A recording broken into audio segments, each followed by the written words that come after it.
நமது மருத்துவ ஜோதிடர் ஈஸ்வரன் ஐயா அவர்களை பேச அன்புடன் அழைக்கிறோம். இங்கே அமர்ந்திருக்கும் பெரியோர்களுக்கும் ஜோதிடர்களுக்கும் என்னுடைய முதன்மை வணக்கம். எனக்கு இந்த வாய்ப்பை கொடுத்த செந்தூரான் ஜோதிட அறக்கட்டளைக்கும் பிரகாஷ் ஐயாவுக்கும் ஜோதிட தளபதி யூடியூப் சேனலுக்கும் நான் நன்றியை தெரிவித்துக் கொள்கிறேன். அதாவது என்னுடைய ஜோதிடம் எப்படின்னா மருத்துவம் கலந்திருக்கும். ஒரு மனிதனோட உடல் எப்படி ஜோதிடத்து கூட கனெக்ட் ஆகி நம்ம எப்படி இந்த பூமியோடு இயங்கிக்கிட்டு இருக்கோம், இந்த ஜோதிடம் எப்படி நம்ம கூட பயணிக்குது அப்படின்றதான் என்னுடைய கருத்து. அதில் நம்மளுடைய பிளட் குரூப்பு தான் பஞ்சபூதத்தில் ஒரு தத்துவமாக ஆன்மாவாக நம்ம உடலுக்குள்ளே இருக்குதுன்றதை நான் ஆல்ரெடி பேசியிருக்கேன். இப்போது அதை தொடர்ந்து இன்றைக்கி நான் எதை பற்றி பேச போகிறேன்னா, இந்த ஜோதிடத்தில் நம்மளுடைய ஆயுளையும் உடலையும் நம்ம எப்படி நம்ம உடலை ஆயுளாக வச்சுக்கிறத பற்றி இன்றைக்கி நான் பேச போகிறேன். அதில் நான் கிரகத்தை வரிசைப்படுத்தியிருக்கேன். எப்படி அப்படின்றத நான் சொல்கிறேன். முதல்ல சனி பகவான், ரெண்டாவது செவ்வாய், மூணாவது சுக்கிரன், நாலாவது குரு, அஞ்சாவது சந்திரன், ஆறாவது புதன். முதல்ல சனி பகவான், இரண்டாவது செவ்வாய், மூன்றாவது கிரகமாக சுக்கிரன், நான்காவது கிரகமாக குரு, அஞ்சாவது கிரகமாக சந்திரன், ஆறாவதாக புதன், ஏழாவதாக சூரியன், 8 கேது, 9 ராகு. இப்போது 9 கிரகத்தை நான் வரிசைப்படுத்தியிருக்கேன். இது எப்படி இயங்குதுன்ற உங்களுக்கு நான் சொல்கிறேன். நம்ம சனி பகவானை தான் ஆயுள்காரகன் சொல்லி சொல்கிறோம். அது ஏன், எதுக்காண்டி சனி பகவான் நம்மளுக்கு ஆயுள்காரகனாக எப்படி வருவார், கர்மக்காரகன்றதுன்னு சொல்கிறோம். அப்போ கர்மக்காரகனும் ஆயுள்காரகனும் ரெண்டும் ஒன்றா இருக்குது. சரி, அது ஏன் அப்படின்றா, சனி பகவான்னா காந்த சக்தி, இருள். இந்த இருள் தான் ஒரு காந்தமாக செயல்படுது. அப்போ இந்த சனி பகவான்ற இருளுக்குள்ளே தூசி துகள்கள் அப்படின்ற கான்செப்ட், அந்த தூசி துகள்கள் தான் செவ்வாய். அப்போ இந்த இரண்டும் சேர்ந்து தான் இரும்பு உருவாக்குது. அது திடமான உடலை உருவாக்கக்கூடியது யார் அப்படின்னா சனியும் செவ்வாய் தான். இந்த ரெண்டு இல்லைன்னா உடல் பலம் கிடையாது, எலும்பு பலம் கிடையாது. இப்போ அதனால தான் இதை நம்ம ஆயுள்காரகன் அப்படின்றது சொல்கிறோம். இதுதான் ஈர்ப்பு சக்தி. அதாவது காந்த சக்தின்னு ஒன்று இல்லைன்னா ஈர்ப்புன்னு ஒன்று இருக்காது. அப்போ ஈர்ப்புன்னு ஒன்று இல்லைன்னா இந்த பூமியில் நம்ம பிறக்க முடியாது. இந்த பூமி மேலே ஈர்ப்பு இருக்கிறதுனால தான் நம்ம இந்த பூமியில் பிறப்பெடுத்துருந்துருக்கோம். அதனால தான் சனி பகவானாக நம்ம ஆயுள்காரகன் அப்படின்னு சொல்லி சொல்கிறோம். சரி, இதுக்கு சுக்கிரனும் பலமாக இருக்கணும். சுக்கிரன் அப்படின்றது உயிரணு. அதனால தான் சனி பகவான் சுக்கிரன் கிரகத்தில் அங்கே அந்த வீட்டில் துலாம் வீட்டில் உச்சமாக இருக்கிறதுக்கு காரணம். அப்படி என்னன்னா, சுக்கிரன்றது உயிரணு, சனி பண்ணுறது ஈர்ப்பு சக்தி. சரிங்களா? அப்போ இது பலமாக இருந்தால் தான் நம்ம இந்த பூமியில் நிறைய வருடம் ஆயுள்காலமாக உடல் பலமாக இருக்கும். அப்போ அதனால தான் நம்ம இதை ஆயுள்காரகன் அப்படின்னு சொல்லி சொல்கிறோம். சரி, இப்போ சனி கெட்டு போச்சு அப்படின்னா அந்த கெட்டுப்போன சனி செவ்வாயை தாக்கும். கண்டிப்பாக அதோட தாக்கம் செவ்வாய்க்கு இருக்கும். இதில் மாற்றுக்கருத்தே கிடையாது. செவ்வாய் நல்ல இடத்துல இருந்தாலும் சனி பகவானால் ஒரு பாதிப்பு கண்டிப்பாக உண்டாகும். சரி, இப்போ சனி பகவான் இல்லாமல் செவ்வாய் கிடையாது, செவ்வாய் இல்லாமல் சுக்கிரன் கிடையாது. இப்போ செவ்வாய் கெட்டு போனாலும் செவ்வாய்னால சுக்கிரனுக்கு ஒரு பாதிப்பு உண்டு. அதே போல் சுக்கிரன் இல்லாமல் குரு கிடையாது. சுக்கிரன் தான் குருவே உருவாகிறாரு. அதாவது சுக்கிரன் வீட்டில் சனி பகவான் உச்சமாகறதுனால தான் அது அசுர குருன்னு சொல்லி சொல்கிறோம். இப்போது நல்ல குரு அங்கே தான் உருவாகிறாரு, அசுர குரு அங்கேருந்து தான் உருவாகிறாரு. அப்போ சுக்கிரன் வீட்டில் சனி பகவான் உச்சமடைகிறதுனால அது அசுர குரு, அங்கிருந்து ஒரு நல்ல குரு நீசம் அடைஞ்சு குரு. எப்படி அப்படின்னா, சுக்கிரன்றது கருமேகம். அந்த கருமேகத்துக்குள்ளே தான் ஐஸ் கட்டி இருக்குது. அந்த ஐஸ் கட்டி தான் நல்ல குரு. கருமேகம் அப்படின்றது நம்ம கெட்ட குருன்னு நம்ம வச்சுக்கிறோம். அப்போ அந்த ஐஸ் கட்டிலிருந்து தான் நம்மளுக்கு சந்திரன்ற நீர் உருகி அதுலேருந்து நம்மளுக்கு ஆக்சிஜன்ற ஒரு சக்தி உயிர் கிடைக்குது. அதனால தான் குருவை நம்ம நல்ல குரு, சுபகுரு, அசுர குருன்னு நம்ம சொல்லக்கூடிய காரணம் என்ன அப்படின்னா, இப்போது அந்த தத்துவம் இதில் தான் இருக்குது. இப்போ சனி பகவானும் செவ்வாயும் சேர்ந்து சுழற்சி அடையும் போது அந்த காந்த சக்தி சுழலும் போது தான் சுக்கிரன்ற காற்று தத்துவம் உருவாகுது. அதனால தான் 7ஆம் பாவம். 7ஆம் பாவம் அப்படின்றது காற்று தத்துவம். அப்போ சனியும் செவ்வாயும், அதாவது தூசி துகள்கள், இந்த காற்று தூசி துகள்களோட சுழலும் போது அந்த தூசி துகள்களில் தான் குரு அப்படின்ற ஒரு நல்ல குரு உருவாகி அங்கிருந்து பிரிகிறார். அதனால தான் கடகத்தில் குரு உச்சம். சரிங்களா? அப்போ குரு உருவாகிற இடம் வந்து சுக்கிரன் தான். சரிங்களா?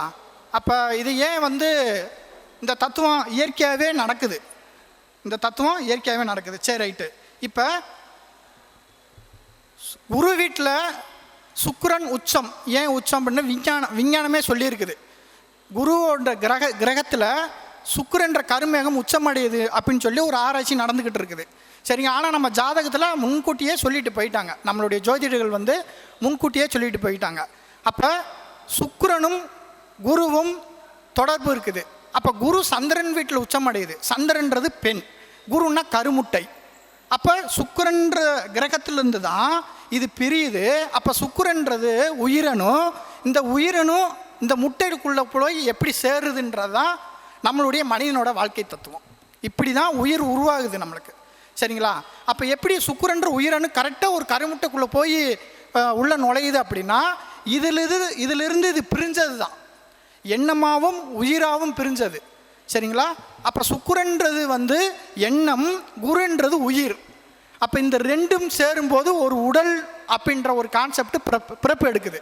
அதனால தான் பெண் அப்படின்ற உடலில் கருமுட்டை உச்சம். அப்போ பெண் கிரகன்றது சந்திரன். அப்போ சந்திரன்ற கிரகத்தில் ஐஸ் கட்டி உச்சன்றது விஞ்ஞானம் கண்டுபிடிச்சிருக்குது. அப்போ ஐஸ் கட்டி அப்படின்றது வந்து கருமுட்டை.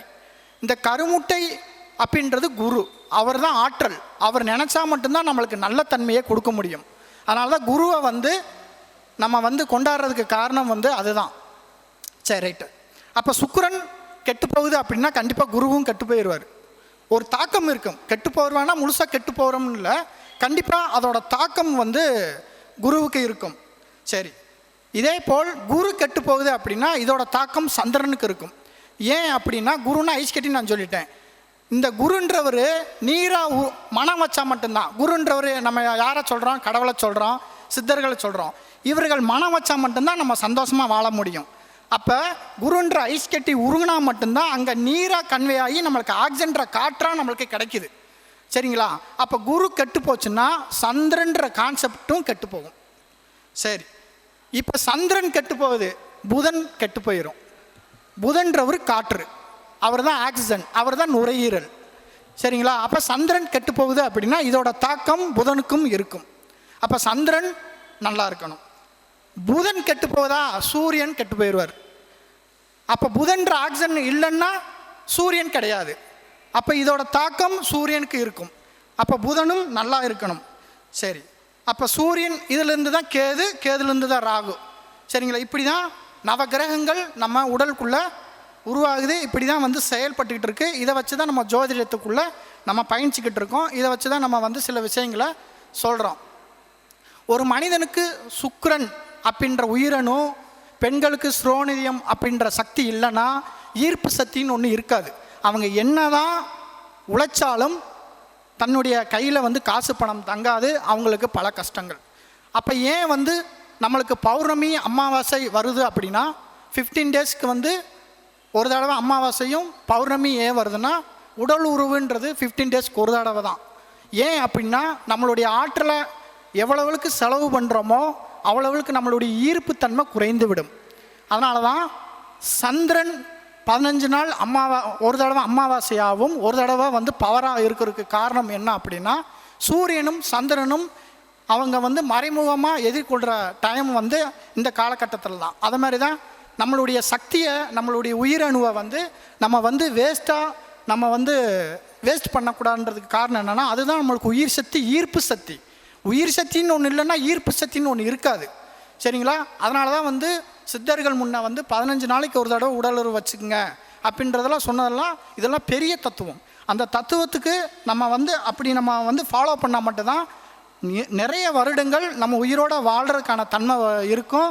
நம்ம வந்து இந்த புலகத்தை பற்றி நம்ம வந்து சிந்திக்க முடியும்.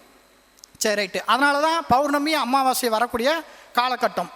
அதனால தான் வந்து நம்ம கிரிவலம் போகிறது எதனால் அப்படின்னா பௌர்ணமி அன்னைக்கு வந்து அதிகமான உயிர் சக்தி பூமிக்கு கிடைக்கும். அந்த உயிர் சக்தியை நம்ம ரிசீவ் பண்ண தான் நம்ம கிரிவலம் போகிறது. அந்த உயிர் சக்தியை கிரிவலம் அப்படின்றது தலைப்பகுதி. சரிங்களா? நம்ம வந்து கிரிவலம் போகும்போது நம்ம பேசிக்கிட்டு போகிறதோ மற்ற கவனத்தில் போகிறதோ ஒரு பிரயோஜனமே கிடையாது. கிரிவலம் அப்படின்னா நல்ல காற்று நம்ம தலையை சுற்றுறது மாதிரி தான். அதாவது ஆக்சிஜனை நம்ம எப்படி தலைப்பகுதிக்கு கொண்டு வந்து அது ஒளியாக பார்க்குறன்ற கான்செப்ட் தான் அந்த பௌர்ணமி. சரிங்களா? அப்போ பௌர்ணமி அன்னைக்கு நம்ம மலைப்பகுதியை சுற்றி வருது அப்படின்றது அந்த உயிர் சக்தியை நம்ம ரிசீவ் பண்ணிக்கிறது தான். சரி, ரைட். சரி, இதை வச்சு இப்போ வந்து நம்ம அடுத்து இந்த உடலுக்குள்ளே நான் கிட்னி டிசீஸ் எப்படி வருது, கிட்னின்றதை வந்து நம்ம எதை சொல்கிறோம் அப்படின்னா, நம்ம பூமியில் வந்து 2 இருக்குது. அதாவது ஒரு சந்திரன், இன்னொன்று சூரியன் சொல்கிறோம். கிட்னியை வந்து நம்ம மண்ணுன்றது ஒரு கிட்னி, நீருன்றது ஒரு கிட்னி.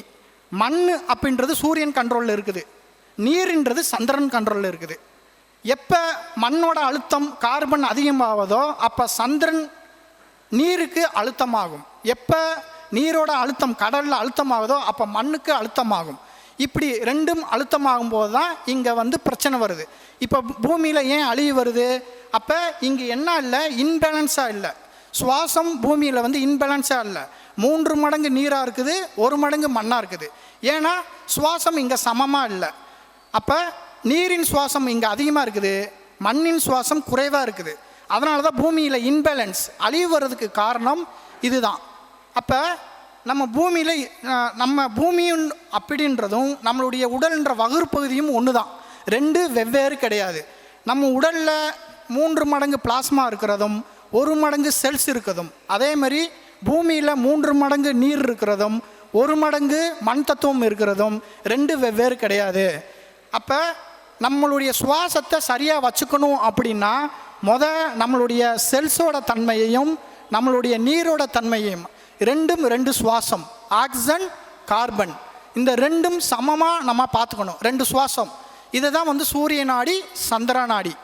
இந்த சூரிய நாடி சந்திர நாடி சமமாக இல்லை அப்படின்னா நோய்த்தன்மை வந்துடும். இதனால தான் மனிதன் கஷ்டப்படுறதுக்கு காரணம். சரி, அப்போ செவ்வாயும் சந்திரனும் நான் சொல்லிட்டேன். இப்போ சந்திரன் செவ்வாயும் 7ஆம் பார்வையாக பாதகமாக பார்த்துக்குது அப்படின்னா செவ்வாயோட அழுத்தம் சந்திரனுக்கும் சந்திரன் அழுத்தம் செவ்வாய்க்கும் இருக்கும். கண்டிப்பாக இவங்க கிட்னி டிசீஸ்க்கு ஆளாவாங்க. அப்போ சுவாசத்தை சரியாக அவங்க கவனிக்கணும். ஏன் அப்படின்றத அவங்க வந்து இப்போ ஒரு வேளை அவங்க ஒரு மீன லக்னமாக இருந்து சந்திரன் மீன ராசியாக இருந்து சந்திரன் அங்கே இருக்குது, கன்னியில் செவ்வாய் இருக்குது அப்படின்னா அப்போ கண்டிப்பாக இவங்களுக்கு வரக்கூடிய 7ன்றது யாரை சொல்கிறோம், நண்பர்கள், திருமணஸ்தானம். அப்போ காலப்புருஷனுக்கு இது 6ஆம் இடம், அது 12ஆம் இடம். கண்டிப்பாக 6ன்றது நோய், 12ன்றது விரயம். கண்டிப்பாக இவங்களுக்கு கிட்னி டிசீஸ் வர்றதுக்கு ரொம்ப வாய்ப்புகள் அதிகம். அப்போ இதெல்லாம் நம்ம வந்து உடலோடு ஒத்தி பார்க்கணும். ஜோதிடத்தை வந்து உடலோட ஒத்தி பார்க்கும்போது கடவுளே மனிதர்களாக இருக்குன்றதான் கான்செப்ட். சரி, இந்த நெருப்பில் இருந்து தான் எல்லா தத்துவமே பிரியுது. இது அறிவிலே வந்து பிளட் குரூப்பில் சொல்லிட்டாங்க. காரல் லான்ஸ்னர் என்ன சொல்லியிருக்கிறாருன்னா, ஏன்ற பிளட் குரூப்பு, ஏன்றது அக்னி தத்துவம். அப்போ அக்னியிலிருந்து தான் மற்ற தத்துவம்லாம் பிரியுதுன்னு சொல்லி யார் சொல்லிட்டா? அறிவியல் விஞ்ஞானி பிளட் குரூப்பை கண்டுபிடிச்சவரே சொல்லிட்டாரு. ஏன்ற பிளட் குரூப்பில் இருந்து தான் பி உருவாகுது, ஓ உருவாகுது, ஏபி உருவாகுதுன்னு சொல்லி அவர் சொல்லிட்டாரு. அப்போ நம்ம ஏன் சிவனை முதன்மையாக கும்பிட்றதுக்கு காரணம், நெருப்பை முதன்மையாக கும்பிட்றதுக்கு காரணம், நெருப்பில் இருந்து தான் நம்ம அடுத்த தத்துவத்துக்கு போகிறோம். நான் அடுத்த ஜென்மம் என்ன தத்துவத்தில் பிறக்கணும் அப்படின்னு முடிவு பண்ணுறது என்னுடைய ஆன்மாவை வச்சு தான். என்னுடைய ஆன்மாவில் நான் என்ன பதிவு பண்ணுறேனோ அந்த பதிவு அடுத்த ஜென்மத்தில் அதுவாகவே நான் பிறப்பெடுக்கிறேன். அப்போ முடிவு பண்ணுறது யாருன்னா நெருப்பு தான். நெருப்புன்ற ஆன்மா தான் முடிவு பண்ணுறோம். நம்ம தான் டைரக்டரு. இப்போ நான் இந்த 40 வருடங்கள் நான் என்ன பண்ணியிருக்கேன், நான் ஒரு கதையை எழுதி வச்சுருக்கேன். நான் பிறந்ததுலேருந்து இப்போ எனக்கு 40 வயசு. ஒரு கதையை எழுதிட்டேன். இந்த கதை தான் அடுத்த ஜென்மத்தின் என்னுடைய தொடர்பு. சரிங்களா? நான் இந்த ஜென்மத்தில் என்னவா நினச்சனோ அதை அடுத்த ஜென்மத்தில் அதுவாக மாறிக்கும். அப்போ ஆண் பெண்ணாவதும் பெண் ஆணாவதும் என்பது இயற்கையாகவே இருக்குது. இப்போது இதை யார் ஏற்படுத்துகிறான்னா சிவன் தான். சிவன்றது நெருப்பு சக்தி தான். நெருப்புலேருந்து தான் எல்லாமே தனித்தனியாக பிரியுது. சரி, அப்போ கிட்னி டிசீஸ் பார்த்துக்குங்க. நம்மளுடைய பூமின்றதும் நம்மளுடைய வகுப்பதின்றது ஒன்று தான், வெவ்வேறு கிடையாது. அப்போ சுவாசத்தை ஒரு மனிதன் யார் கரெக்டாக கவனிக்கிறாங்களோ அவங்க தன்னுடைய உடலையும் ஆரோக்கியமாகவும் பார்த்துக்க முடியும், தன்னுடைய ஆயுளையும் ஆரோக்கியமாக பார்த்துக்க முடியும். அதனால தான் குருன்றவர், சித்தன்றவர் உன்னுடைய சுவாசத்தை கவனி அப்படின்றத ஏன் சொல்கிறாங்கன்னா, சுவாசன்றது தான் கடவுளாக அது நிறைய மெசேஜை எண்ணங்களாக நம்மளுக்கு எடுத்துகிட்டு வந்து நிறைய விஷயங்களை சொல்லுது. அப்போ பூமியில் சுவாசம் சரியாக இல்லை. இதுதான் கொரோனா. இந்த கொரோனா வந்ததுக்கு காரணம் என்ன அப்படின்னா, மண்தன்மையும் நீர்த்தன்மையும் இங்கே சமமாக இல்லாததுக்கு காரணம். அப்போ இந்த பூமி என்ன பண்ணும், பேலன்ஸ் பண்ணுறதுக்கு நிறைய அழிவுகளை கொண்டு வந்து கொடுத்துரும், நிறைய உயிரினங்களை கொண்டுரும், அதே கொண்டுரும். ஏன்னா அது பேலன்ஸ் பண்ணணும், அதுக்கு தகுந்த மாதிரி தன்னை மாற்றிக்கும் பூமி. அப்போ இங்கே அழிவுன்றது வந்து நம்ம எப்படி இந்த பூமியில் இருக்கிறோமோ அதை பொறுத்து தான் இந்த பூமி நம்மளுக்கு சில விஷயங்களை கொடுக்கும். அப்போ இந்த மண்ணிலேருந்து எரிபொருள் அதிகமாக நம்ம எடுத்து யூஸ் பண்ண இந்த பூமி நம்மளுக்கு அதிகமான ஒரு அழிவே கொடுக்கும். அப்போ கிட்னின்றது பேலன்ஸாக இல்லை, மண்ணும் நீரும் பேலன்ஸாக இல்லை. அப்போ அதுதான் நம்ம உடம்புக்குள்ளே சந்திரன் சூரிய நாடியாகவும் சந்திரன் நாடியாகவும் செயல்படுது. அப்போ இதில் நம்ம கவனமாக இருக்கணும். அப்போ உடலோட நம்ம பஞ்சபூதங்களையும் நம்ம இருக்கிற கிரகத்தையும் நம்ம கனெக்ட் பண்ணி பார்க்கணும். மேலே இருக்கிற நவகிரகங்கள் தான் நம்ம உடம்புக்குள்ளே ஆர்கனாக இருக்குது, ஆர்கனாக செயல்படுது. மேலே இருக்கிற கிரகங்கள் அதோட ஜெராக்ஸ் தான் நம்மளுடைய ஆர்கான். நம்மளுடைய ஆர்கான்ற ஹார்ட்டு, கல்லீரல், நுரையீரல், கணையம், கிட்னி எல்லாம் செயல்படலைன்னா நம்ம உயிரோடு இருக்க முடியாது. அதே போல் தான் மேலே இருக்கிற கிரகங்கள் செயல்படலைன்னா இந்த பூமி உயிரோடு இருக்க முடியாது. அப்போ மேலே இருக்கிற கிரகங்களும் நம்ம உடலுக்குள்ளே இருக்கிற ஆர்கான்களும் இரண்டும் ஒன்று தான். நம்ம உடலில் இருக்கிற ஆர்கானையும் நம்மளுடைய உடலையும் சரியாக கவனிச்சிட்டாலே நம்ம கடவுளை நம்ம நேரில் பார்த்துட்டோன்றதான் உண்மை. அப்போ கடவுள் நமக்குள்ளேயே தான் இருக்கிறாரு. அப்போ நம்ம உடலையும் நம்ம உள்ளத்தையும் ஒருங்கிணைக்கணும். நம்மளுடைய ஆர்கானை உடலை வெளியில் இருக்கிற உடலையும் ஒருங்கிணைச்சு நம்ம ஆன்மாவை பார்க்கும்போது கடவுளே நமக்குள்ளே இருக்கிறாருன்றதான் கான்செப்டு. சரி, இப்போ நீங்கள் ஒரு கதை படிச்சிருப்பீங்க. அதாவது பார்வதி வந்து ஒரு ஓவியம் வரைஞ்சாங்க, நிழலுக்கு வந்து சிவன் உயிர் கொடுத்தார் அப்படின்றதான். அப்போ பூமின்றது ஒரு நிழல் கிரகம், இதுக்குள்ளே உயிராக நம்ம வாழ்ந்துக்கிட்டு இருக்கோம், நிழலில் தான் நம்ம உயிராக வாழ்ந்துக்கிட்டு இருக்கோம். ஆனால் இது ஒரிஜினல்னு நம்ம நம்பிக்கிறோம், ஆனால் நிழல். சரிங்களா? அப்போ இந்த ஒரிஜினல் எங்கே இருக்குன்றது தேடி கண்டுபிடிக்கிறது தான் சித்த நிலை, இதுதான் குருநிலை. அப்போ அவங்க வந்து நிழலில் இருந்துக்கிட்டே ஒளியை பார்க்குறாங்க, நிழலை ஒளியாக மாற்றிக்கிறாங்க. இதுதான் சித்தர்கள் வந்து கடவுளை அடையக்கூடிய தன்மையாக இருக்குது. சரி, ரைட்டு. இப்போ இதுக்கு முன்னாடி ஒரு ஐயா பேசினார், குருவும் சூரியனும் பார்த்துக்கிட்டால் திருமணத்தில் பிரச்சனைகள் வரும் அப்படின்றத வந்து அவர் சொன்னக்கூடிய கான்செப்ட் வந்து கரெக்டு தான். ஏன் அப்படின்னா, குரு எப்படி உருவாகிறாரு, சுக்கிரன் இல்லாமல் குரு உருவாக முடியாது. சுக்கிரன்றது என்னன்னா உயிரணு. இந்த உயிரணுவை அவர் கீழிருந்து தலைக்கு கொண்டு வரும்போது தான் அவர் சூரியனே பார்க்குறாரு. அப்போ குருன்றவர் சூரியனாக பார்க்கும்போது அவருடைய 7ஆம் பாவம் செயல்படாது. குருவும் சூரியனும் நேருக்கு நேர் பார்க்கும்போது 7ஆம் பாவம் செயல்படாது. திருமண வாழ்க்கை கண்டிப்பாக பாதிக்கப்படும். ஏன்னா தன்னுடைய உயிரணுவை அவர் எங்கே கொண்டு வந்துடுறாரு, தலைக்கு கொண்டு வந்து சூரியன் கூட கனெக்ட் பண்ணிடுறாரு. அதனால் 7ஆம் பாவம் பாதிக்கும், திருமணம் ஸ்தானம் பாதிக்கும். சரிங்களா? அவர் சொன்னது இந்த கான்செப்டுக்குள்ளே வரும். ஆனால் அதுக்கு வந்து நீங்கள் பார்வைகள் வச்சுருப்பாங்க, நம்ம ஜோதிடர்கள் பார்வை வச்சுருப்பாங்க. நான் வந்து இப்படி கனெக்ட் பண்ணி சொல்லுவேன். அப்போ தன்னுடைய உயிரணுவை தலைக்கு கொண்டு வரும்போது ஒரு நார்மலான மனிதன் குருவாக மாறிடுறான். அவங்க அந்த குருவாக மாறும்போது தன்னுடைய ஆன்மாவை உணரும்போது சூரியன் கூட கனெக்ட் ஆகிடுறாங்க. உயிரணு எப்போ தலைக்கு வராமல் கீழ்நிலையில் இருக்கோ அப்போ தான் அவன் திருமண வாழ்க்கையிலே நல்லா இருக்க முடியும். எப்போ அந்த உயிரணு தலைக்கு வந்துடுதோ திருமண வாழ்க்கையிலே நல்லா இருக்க முடியாது. இதுதான் கான்செப்ட். அப்போ அவர் சொன்ன கான்செப்ட் வந்து இதில் இருக்குது. சரி, ரைட்டு. இப்போ சனி பகவானும் செவ்வாயும் சேர்ந்துச்சுன்னா கருப்புசாமி, அவர் தான் வந்து காவல் தெய்வம் நம்ம சொல்கிறோம். அப்போ வக்கீல், ஜட்ஜு இவங்கெல்லாம் நம்மளுக்கு வந்து காவலாக வரக்கூடியவங்க. யாராவது தப்பு பண்ணாங்கன்னா தண்டனை கொடுக்கக்கூடியவங்களாக வருவாங்க. அப்போ சனியும் செவ்வாயும் சேரணும். அப்போ செவ்வான்றது போலீஸ்காரர், சனினா வக்கீல். அப்போ இவங்க கரெக்டாக செயல்பட்டால் மட்டும்தான் ஒரு குற்றவாளிக்கு தண்டனையை வாங்கி கொடுக்க முடியும். சரி, ரைட்டு. இது வந்து ஒரு வகையில் நல்லவங்களும் செயல்படுவாங்க, ஒரு வகையில் கெட்டதாகவும் செயல்படுவாங்க. எப்படி வந்து ஒரு கெட்டவரும் நிரபாதி நான் நான் தப்பே பண்ணலைன்னு சொல்லி வெளியில் வராங்களோ அதே போல தான் இந்த சனி பகவானும் செவ்வாயும் அப்படின்றது நம்ம பேயின்னு சொல்கிறோம்ல, அந்த கான்செப்ட் இதுக்குள்ளே தான் வரும். இவங்களுக்கு உயிர் இருக்குது, உடல் கிடையாது. அதாவது சனியும் செவ்வாயும். இப்போ கூட நீங்கள் கருப்புன்னு ஒரு படம் பார்த்துருப்பீங்க. அதெல்லாம் வந்து எல்லாமே இந்த கிரகத்துக்குள்ளே கனெக்ட் ஆகி தான் வரும். அப்போ செவ்வாயும் சனியும் சேர்ந்துச்சுன்னா உயிர் இருக்குது, ஆனால் அதுக்கு உடல் இல்லை. இந்த உடல் ஆக்சிஜனை எப்போ ரிசீவ் பண்ணுதோ அப்போ தான் உடல் எடுக்கும். கார்பனோட சேர்ந்து இருக்கும்போது அதுக்கு வந்து உயிர் மட்டும் தான் இருக்கும், உடல் இருக்காது. இதை தான் நம்ம வந்து அப்போ சனி பவன்றது இருள், செவ்வான்றது தூசி துகள். அப்போ நைட்டு 12 மணிக்கு ஏன் பேயை பார்க்குறோம்? பேயின்ற கான்செப்டில் இருக்குது, நானாக பார்த்துருக்கேன். நீங்கள் நம்மளாலும் நம்பாட்டாலும் நான் நேரிலே பார்த்துருக்கேன்.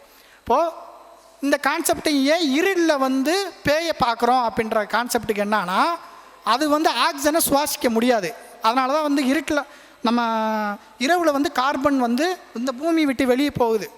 அப்போ வந்து அதுக்கு உயிர் இருக்குது. அப்போ ஒரு மனிதன் உடலை விட்டு உயிர் போயிடுச்சுன்னா அவங்க கார்பனாக தான் இந்த பூமியில் சுற்றுவாங்க. எப்போ ஆக்சிஜனை சுவாசிப்பாங்கன்னா உடல் எடுத்தால் மட்டும்தான் ஆக்சிஜனை சுவாசிக்க முடியும். அப்போ தான் ஒரு மனித தன்மைக்கு அவங்களால வர முடியும். அப்போ இந்த கார்பன்றது அவங்க போன ஜென்மத்தில் ஆசைப்பட்டு நான் எப்படிலாம் வாழணும்னு ஆசைப்பட்டாங்களோ அந்த ஆசையோடு சுற்றுறது தான் கார்பன். அப்போ அவங்க என்ன பண்ணுவாங்க? உடல் எடுக்க ட்ரை பண்ணுவாங்க. சில பேர் என்ன பண்ணுவாங்க அப்படின்னா, அதாவது சட்டத்துக்கு விரோதமாக நம்ம என்ன பண்ணுறோம், அந்த மாதிரி சட்டத்துக்கு விரோதமாக அவங்க இன்னொரு உடலுக்குள்ளே புகுற ஆசைப்படுவாங்க. சரிங்களா? இதெல்லாம் இருக்குது, எதுவுமே பொய்யெல்லாம் கிடையாது. இதை நம்ம உணரணும். சரிங்களா? அப்போ இரவுன்றது உடல் அற்ற ஆன்மாவுக்கு, பகல் அப்படின்றது உடல் உள்ள ஆன்மாவுக்கு.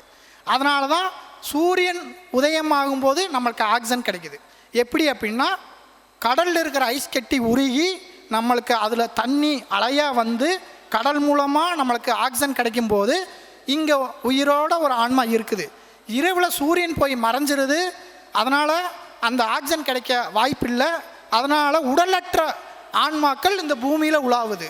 அப்போ இரவு அப்படின்றதும் பகலும் அப்படின்றது வந்து உயிர் உள்ளவை உயிரற்றவை. சரி, உடல் உள்ளவை உடல் இல்லாதவை அப்படின்றத நம்ம கனெக்ட் பண்ணிக்கணும். சரி, ரைட். இப்போது இப்படி நம்ம கிரகத்தை நம்ம உடலோட எல்லாத்தையும் இணைச்சி பார்க்கும்போது நம்ம இதெல்லாம் கண்டுபிடிக்கலாம். அதே மாதிரி சந்திரனும் சூரியனும் நேருக்கு நேர் பார்த்துக்கிறாங்கன்னா நம்மளுடைய ஆர்பிசி கவுண்டை நம்ம செக் பண்ணிக்கணும். அதை கிட்னி ப்ராப்ளம்னு சொல்லிட்டேன். அதாவது சந்திரன் பலமாக இருக்கும்போது ஆர்பிசி செல்ஸ் கம்மியாயிரும். ஆர்பிசி செல்ஸ் மண் பலமாக இருக்கும்போது நீர்த்தன்மை கம்மியாயிரும். அதனால தான் ஒரு சைடு மழை அதிகமாக பெஞ்சு தண்ணியாக ஓடுறதும், ஒரு சைடு வறட்சி இருக்கிறதும். வறட்சி இருக்கிற இடத்துல நீர் இருக்காது, நீர் இருக்கிற இடத்துல மண் இருக்காது. சரிங்களா? அப்போ இந்த தன்மையோடு நம்ம சிந்திச்சு நம்ம உடலோட கிரகத்தையும் எல்லாத்தையும் கனெக்ட் பண்ணி பார்க்கணும். சரி, ரைட்.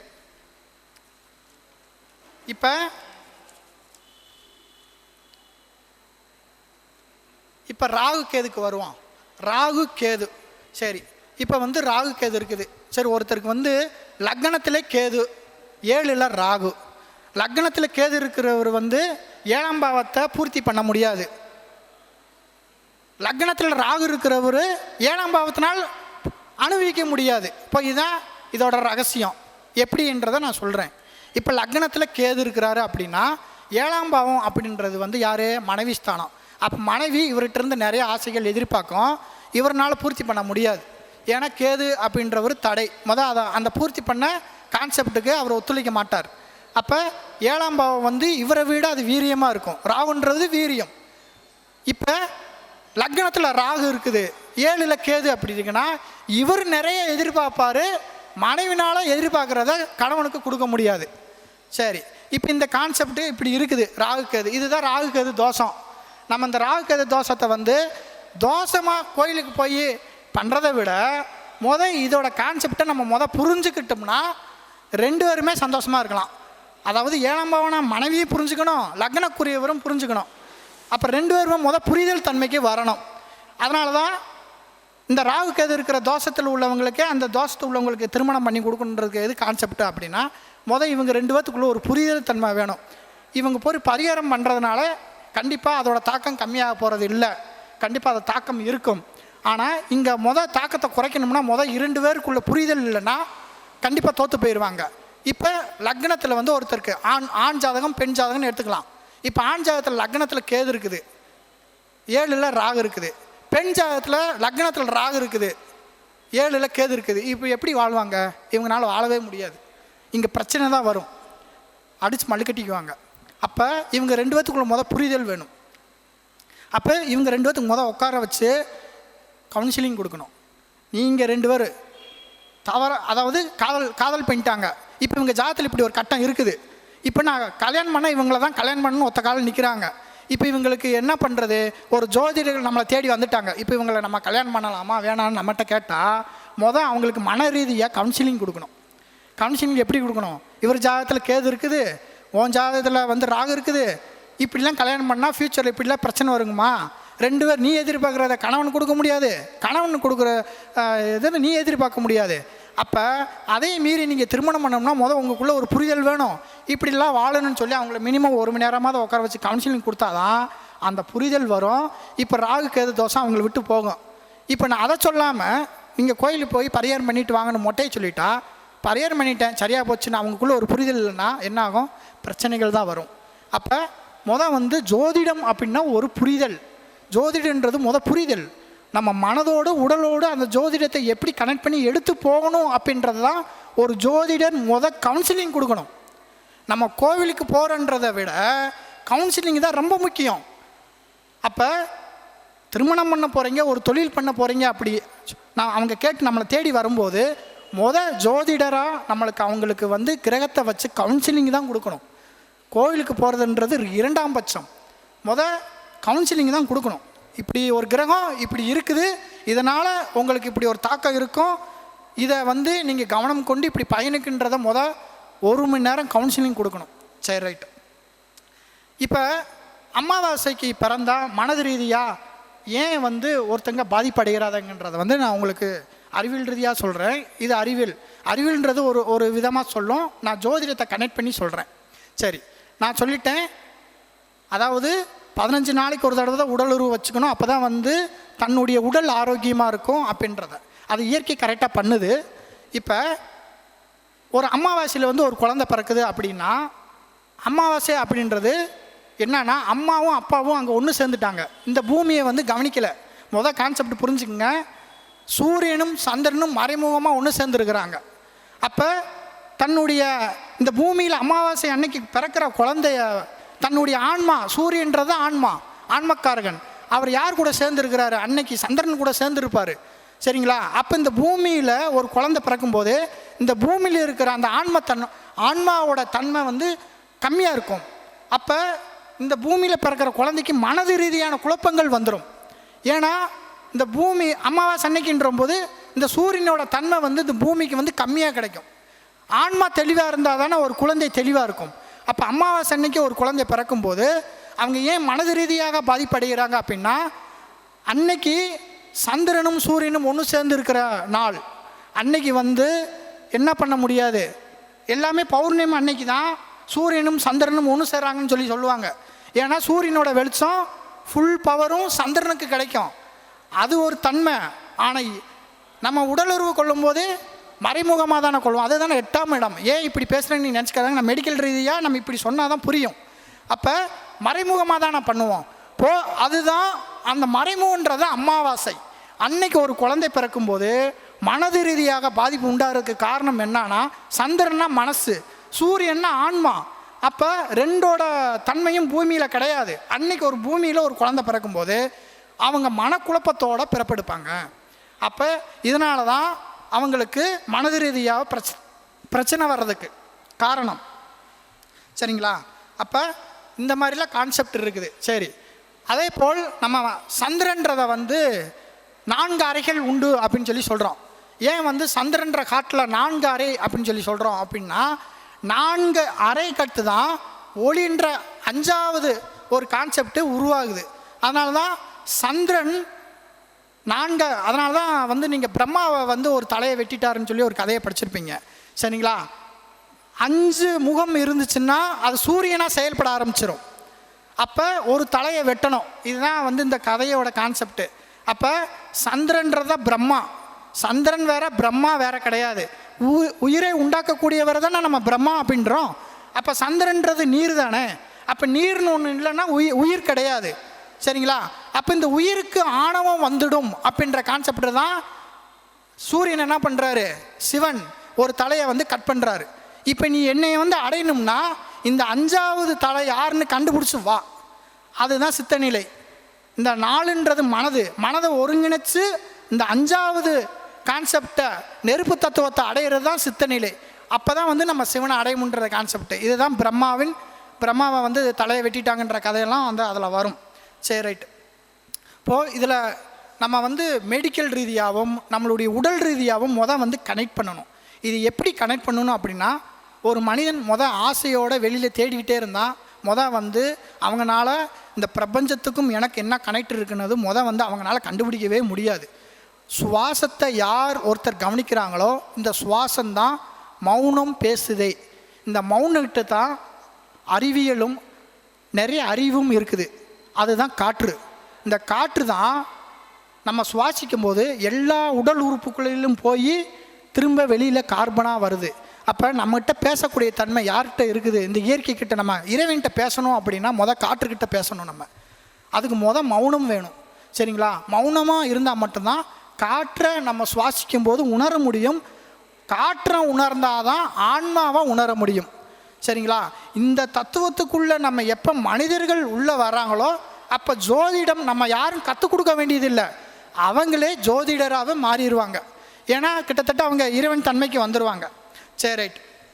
இப்போ இப்படி தான் வந்து நம்மளுக்கு வந்து உடல் ரீதியாக நம்மளுக்கு நோய் வர்றதுக்கு காரணம் மெயினாக நம்ம அந்த சுவாசத்தை கவனிக்கணும். இந்த சுவாசத்தில் நம்ம உடலில் போய் என்ன தாக்கத்தை ஏற்படுத்துது, என்ன நோயை உண்டாக்குதுன்றத காரணம். அப்போ சூரிய நாடியும் சந்திர நாடியும் சமமாக இல்லை அப்படின்னா நோய் கண்டிப்பாக வரும். அதனால் பிரச்சனைகள் வரும். சரிங்களா? அப்போ 2 நாடியும் இதை தான் வாதம் பித்தம் கஃபம் நம்ம சொல்கிறோம். இந்த வாதம் பித்தம் கஃபம் அப்படின்னா மண் நீர் காற்று இந்த 3ஐயும் நம்ம சமமாக வச்சுக்கணும். சமம் இல்லை அப்படின்னா ஒரு மனிதனுக்கு வாழ்க்கையில் பிரச்சனையும் வரும், உடல் ரீதியான நோயும் வரும். சரி, இதை நம்ம சரி பண்ணுறதுக்கு என்ன பண்ணிக்கலாம் அப்படின்னா, நான் சொல்லிட்டு காலையில் மூச்சு பயிற்சி பண்ணுங்கள், யோகா பண்ணுங்கள். நான்வெஜ் எடுக்கிறத தவிர்த்துக்குங்க. முடிஞ்சால் தவிர்த்துக்குங்க, இல்லாமல் எடுக்காமல் இருங்க. ஏன் நான்வெஜ்ஜை நம்ம எடுக்கக்கூடாது ஏன் சொல்கிறாங்க அப்படின்னா, ஒரு உயிராக வாழக்கூடிய ஒரு பறவைகள், விலங்குகள், மனிதர்கள் எடுத்துக்குங்க. நம்ம ஆக்சிஜனை சுவாச்சிட்டு எதை கொடுக்குறோம்? கார்பனை தான் கொடுக்குறோம். ஆனால் தாவரங்கள் நம்மளுக்கு ஆக்சிஜனை கொடுக்குது. நம்மளுக்கு தாவரங்கள் இல்லைன்னா நம்ம உயிரோடு கிடையாது, உயிரோடு இருக்க மாட்டோம். அப்போ தாவரங்கள் நம்மளுக்கு பகலில் நல்ல ஆக்சிஜனை கொடுக்குது. சரிங்களா? அப்போ அதிலிருந்து வரக்கூடிய அந்த உணவுகளை எடுக்கும்போது நம்மளுக்கு உடல் உறுப்புகள், நம்மளுடைய ஆர்கன் நல்ல ஆற்றல் சக்தியை பெறக்கூடிய தன்மை இயற்கையாகவே செடி கொடியில் நம்மளுக்கு இருக்குது. அதனால தான் நான்வெஜ்ஜை எடுக்கக்கூடாது. இதுதான் சனாதானத்தில் சொல்லப்பட்டிருக்குது. சனாதானம் அப்படின்றது நம்ம உடலை எப்படி பாதுகாக்கணும், இயற்கையோடு தன் உடலை எப்படி பாதுகாக்குன்ற தத்துவம் தான் சனாதானம். இதை தவறுதலாக பேசப்படுது. இப்போ அதில் நிறைய இறை தத்துவங்களும் நம்மளுடைய அந்த இறை கூட நம்ம எப்படி பயணிக்கின்ற தத்துவமும் அதில் நிறைய தத்துவங்கள் சனாதானத்தில் உண்டு. சரி, ரைட்டு. அதனால தான் நான்வெஜ் எடுக்கக்கூடாது, நம்ம வெஜ் எடுத்துக்கிறது நல்லது. இப்போ ஒரு நோய் வந்தால் என்ன எடுத்துக்க சொல்கிறாங்க? ஜூஸ் எடுத்துக்குங்க, காய்கறி சாப்பிடுங்க, கீரையை சாப்பிடுங்கன்னு ஏன் சொல்கிறோம்? சரிங்களா? அப்போ நான்வெஜ்ன்றது நம்மளுக்கு ஒரு நல்ல மருத்துவன்றது கிடையாது. எடுத்துக்குங்க, என்றைக்காவது ஒரு நாள் தவிர்க்க முடியாது, இயற்கையில் இல்லை, இந்த விலங்கு கிட்ட தான் இருக்குது அப்படின்னா அன்னைக்கு தவிர்க்க முடியாமல் ஒரு கட்டத்தில் எடுக்க வேண்டிய சூழ்நிலை இருந்துச்சுன்னா அன்னைக்கு எடுத்துக்குங்க. இப்போ முடிஞ்சளவு இயற்கையில் எல்லா மருத்துவ தத்துவமும் இயற்கையில் இருக்குது. சரி, இப்போ இந்த வாத பித்தம் கஃபத்தை நம்ம சரிப்படுத்தணும். இந்த வாதம் பித்தம் எது கூடினாலும் கம்மியானாலும் ஒரு மனிதனுக்கு வாழ்க்கை பிரச்சனை. இந்த வாழ்க்கை பிரச்சனையால தான் ஜாதகத்தை தூக்கிக்கிட்டு, ஏன்னா ஜாதகமே எந்த தத்துவத்தில் இருக்குது? பஞ்சபூதங்கள் தத்துவத்தில் தான் இருக்குது. அப்போ வாதம் பித்தம் கஃபன்றது, வாதன்றது காற்று, பித்தன்றது மண் நெருப்பு, கஃபன்றது நீர். சரிங்களா? அப்போ இந்த 3 சமமாச்சுன்னா ஒரு மனிதனுக்கு வாழ்க்கையில் பிரச்சனையே கிடையாது, அவங்களுக்கு எல்லாமே நல்லதாக நடக்கும். சரி, இதுக்கு என்ன பண்ணலாம் அப்படின்னா, திரிஃபல சூரணம் எடுத்துக்கலாம். எல்லாருமே தூங்குறதுக்கு முன்னாடி இது குடலை சுத்தப்படுத்தும். இந்த குடல் சுத்தப்படுத்தும் போது அவங்களுக்கு மோஷன் ஃப்ரீயாக போயிடும், யூரின் வெளி. எப்போ இந்த கழிவுன்றதை சனி பகவான் கர்மக்காரகன், அவரை நம்ம உடலை விட்டு வெளியே அனுப்பிட்டாலே ஒரு மனிதன் தூய்மையானவனாக மாறிக்கிறான். சரிங்களா? ஆட்டோமேட்டிக்காக அவனுக்கு நல்ல செயல் நடக்க ஆரம்பிச்சிருது. அப்போ திரிஃபலா அப்படின்றது உடல் பலத்தை கூட்டக்கூடிய ஒரு சக்தி. அதில் நெல்லிக்காய், தாண்டிக்காய், இந்த மாதிரி அந்த 3 காயும் சித்தர்கள் அந்த உடலை பலப்படுத்துறதுக்கான கான்செப்டை கொடுத்துருக்குறாங்க. இதை ரெகுலராக எடுத்துக்கலாம். இது ஆயிலை கூட்டும், சுகர் தன்மையை கண்ட்ரோல் படுத்தும், வாத பித்தத்தை சமப்படுத்தும். நீங்கள் என்ன தான் சாப்பிட்டாலும் இந்த பொடியை சாப்பிட்டு நம்ம அந்த நைட்டு தூங்கும்போது சுடுதண்ணிக்குள்ளே ஒரு அரை ஸ்பூன் மிக்ஸ் பண்ணி சாப்பிட்டு தூங்கும்போது அது வந்து தன்னுடைய சமப்படுத்துறதுக்கு அது கான்செப்டை கொண்டு வருது. கண்டிப்பாக வந்து இதெல்லாம் ஃபாலோ பண்ணுங்கள். இயற்கையில் எல்லா தத்துவமும் இருக்குது. இயற்கை கூட யார் ஒரு மனிதன் பயணிக்கிறாங்களோ அவங்க இறைவனையும் அடைஞ்சிடலாம். நம்ம வந்து அடுத்த தத்துவம் என்னன்றது, அடுத்த ஜென்மத்துக்கான என்னவா பிறப்பெடுக்கணுன்ற தத்துவத்தையும் அவங்க இந்த ஜென்மத்திலே உணர்ந்து அடுத்த ஜென்மத்தில் நல்ல பிறவிகளாகவும் நல்ல ஆன்மாக்காகவும் பிறக்கிறதுக்கான கான்செப்ட் இயற்கையாகவே நம்மளுக்கு கொடுத்துருக்கு. நல்லபடியாக பயணிங்க. இந்த வாய்ப்பு கொடுத்தவருக்கு ஐயா பிரகாஷ் ஐயாவுக்கும் நான் நன்றியை தெரிவித்து நான் விடைபெறுகிறேன். ஸ்ரீ செந்தூரன் ஜோதிட அறக்கட்டளைக்கு இந்த மருத்துவத்தை பற்றியும் ஜோதிடத்தின் நுணுக்கங்களை பற்றியும் சிறப்பாக பேசிய மருத்துவ ஜோதிட ஈஸ்வரன் அவர்களுக்கு இப்பொழுது மரியாதை செய்யப்படுகிறது.